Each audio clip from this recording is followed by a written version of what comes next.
दोस्तों, अगर किसी घर का दरवाजा बंद हो लेकिन अंदर से किसी की फुसफुसाहट सुनाई दे तो क्या आप यकीन करेंगे?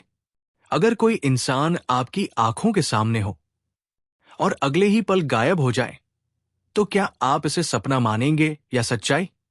आज की कहानी आमी डाकिनी में राज की रहस्यमयी गुमशुदगी आपको उसी डर और सस्पेंस की दुनिया में ले जाएगी जहां हर मुस्कान के पीछे छुपा है एक अंधेरा राज।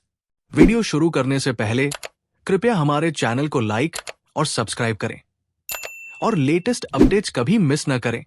इसके लिए बेल आइकन दबाना न भूलें। अब चलिए वीडियो शुरू करते हैं। डिनर के समय अयान राज की गैर मौजूदगी महसूस करता है और माला से उसके बारे में पूछता है। माला बहाना बनाती है कि राज पढ़ाई में व्यस्त है। अयान खुद उसके लिए खाना लेकर कमरे की ओर बढ़ता है। तभी मीरा भी उसके साथ जाती है और सुझाव देती है कि क्यों न कालकर्णी परिवार को भी खाने पर बुलाया जाए। लेकिन बार बार कॉल करने के बाद भी कोई जवाब नहीं मिलता।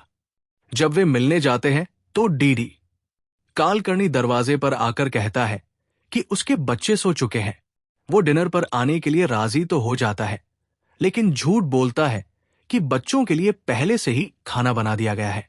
अयान को शक होता है, खासकर तब जब डीडी दावा करता है कि उसने पिछला दरवाजा इस्तेमाल किया, जबकि अयान जानता है कि ऐसा नहीं हुआ।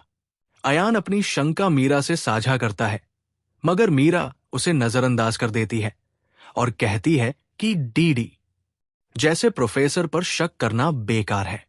लेकिन अयान हार नहीं मानता और राज के कमरे की ओर बढ़ता है, जहां अचानक राज सामने आ जाता है। राज का अजीब व्यवहार देखकर अयान दंग रह जाता है और हाथ से खाना गिरा देता है। मीरा आती है तो राज वहां से गायब हो चुका होता है। कुछ ही देर बाद वे दोनों राज को डीडी कालकर्णी के साथ देखते हैं, लेकिन वो फिर से गायब हो जाता है। डीडी ठंडेपन से कहता है कि राज अपने घर पढ़ाई करने गया है, जिससे रहस्य और गहराता है। मीरा राज के घर पहुंचती है, जहां उसकी बहन कहती है कि वो किसी दोस्त के घर है, लेकिन बाहर उसकी साइकिल खड़ी रहती है। इस बीच राज माला से मिलता है और अजीब तरह से बर्ताव करता है। तभी डीडी काले जादू से माला को सम्मोहित कर लेता है। हवेली में अयान और मीरा राज की खोज में जुटे रहते हैं।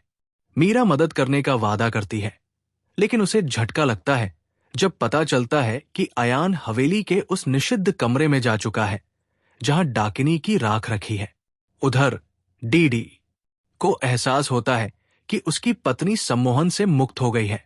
अयान और मीरा डीडी के सामने मासूमियत का नाटक करते हैं, लेकिन गुपचुप तरीके से उस पर रहस्यमयी चूर्ण का प्रयोग करते हैं। मगर डीडी उनकी चाल भांप लेता है और अपनी गहरी नजरों से उन्हें स्तब्ध कर देता है। राज लापता है, माला सम्मोहित है और डीडी कालकर्णी की असली मंशा अब भी रहस्य है। क्या वह सचमुच एक निर्दोष प्रोफेसर है या फिर अंधेरे में छुपा कोई भयावह सच? जवाब छायाओं में छिपा है और वक्त तेजी से निकल रहा है।